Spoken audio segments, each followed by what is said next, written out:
wa kwanza atapata milioni 2 cash, na mshindi wa pili atapata milioni 1,500,000, mshindi wa tatu atapata 700,000, na mshindi wa 4 atapata 500,000, na mshindi wa 5 atapata shilingi 300,000.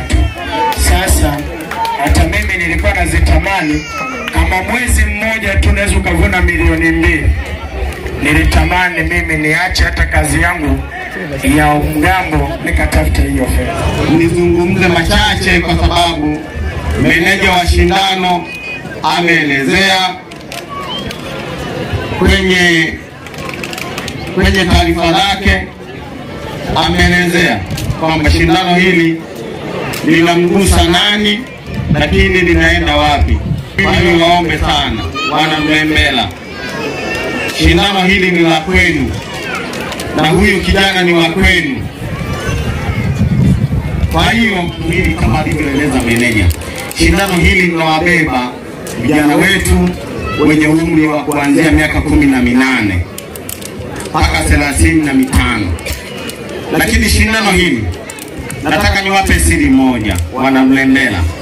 Shindano hili linazo zawadi. Kwanza shindano hili lilianzishwa tarehe 12 mwezi wa 10 2021. Nafikiri wana Mlembela mnafahamu. Na nyinyi ndio waanzilishi wa shindano hili. Tarehe 12 mwezi wa 10 shindano hili la Ferguson Festival lilianzishwa Mlembela, na lengo ni kuhakikisha vijana wetu ambao wamekosa mtu wa kuwasaidia kwa ajili ya kuonyesha vipaji vyao, si ndio jamani? Kwa hiyo nilikuwa namuuliza meneja kwa maana ya kwamba nipate taarifa kama kuna wazazi wamewaficha vijana wao wenye umri wa miaka 18, naomba mwafichue lakini wakaonyeshe vipaji vyao. Lengo langu ni kuhakikisha vijana wetu hawajihusishi na uvutaji wa madawa ya kulevya.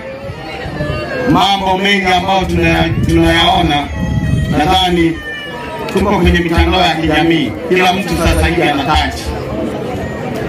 Ukiangalia kwenye simu yako ya touch utagundua ni namna gani vijana wetu wanajiingiza kwenye biashara za madawa ya kulevya, lakini wanajiingiza kwenye mambo yasiyofaa. Mimi kama Ferguson Masasi sitakubali kuona kijana yeyote anajiingiza kwenye biashara za madawa ya kulevya. Kuhakikisha nitawapa ajira, kwa maana ya kwamba shindano hili ni ajira kwao.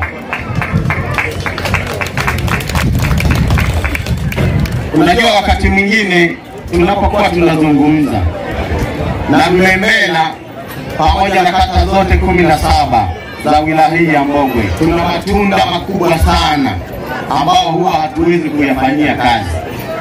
Na mimi naamini ipo siku shindano hili watu watalikumbuka, kwa maana ya kwamba nikiangalia umati huu wote uliokaa hapa, ni heshima kubwa sana mlioniheshimisha kwenye shindano hili.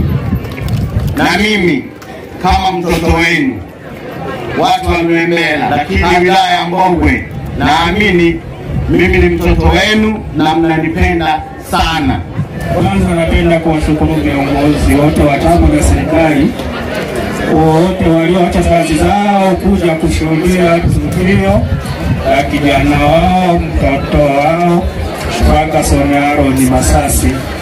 Mimi kwa majina naitwa Aaron Mkingwa Masasi, ni mwenyeji wenu, kijana wenu. Huyu ndiye niendea, nimemkusa kila kitu nafahamu.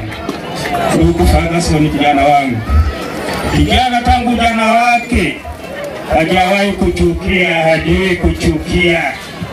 Yani Ferguson yeye mda wake yani ni kucheka. Yani kama mtu anapenda kumchukia Ferguson, hata kwa Mungu utakuwa na zamu, si tabia yako. Wapendwa sana, haya yote mlioyaona yametengenezwa, lakini tuhakikishe kwamba dokiri wazi ene mwere etele abandi awankingu kirumwa uzungu irene mwere etele abandi awankingu